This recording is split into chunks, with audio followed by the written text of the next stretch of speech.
The Wrath of the Princess and the Women of Yumyaba. The village square of Yumyaba was alive with the vibrant colors of market day. Women bustled about, their woven baskets brimming with yams, peppers, and dried fish. The air was thick with the scent of palm oil, roasted corn, and fresh herbs.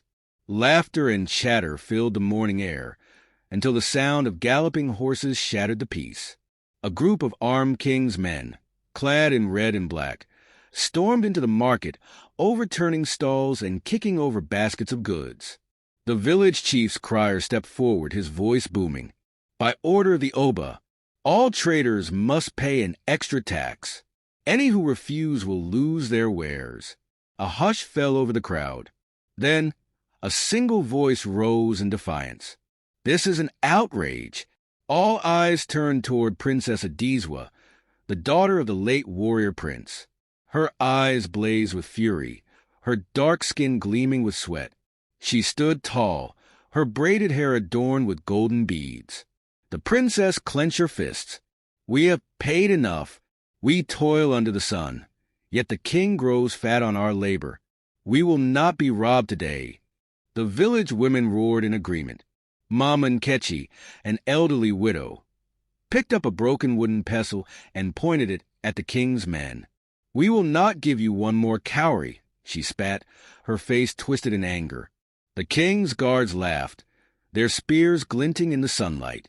You women think you can defy the Oba, sneered one of the warriors. But before he could finish, a calabash of pepper powder exploded in his face. He screamed, clawing at his eyes. The women had struck first. The battle for the village square began. Mama Nkechi swung her pestle, knocking a soldier to the ground. A young mother flung a basket of scalding hot peppers into another guard's face. The scent of ground ginger and dried fish mixed with the sweat and anger of the women. Princess Adizwa leaped onto a fallen stall, grabbing a wooden staff. With a warrior's precision, she struck down a guard who lunged at her. More women joined the fray, traders, farmers, mothers. Their faces burned with rage, their voices rising like a war cry. The king's men, unprepared for the fiery resistance, stumbled back. A warrior raised a spear to strike Mama Nkechi, but before he could land a blow, a flying gourd of palm oil smashed against his head. He slipped, falling hard onto the muddy ground. The king's men fled.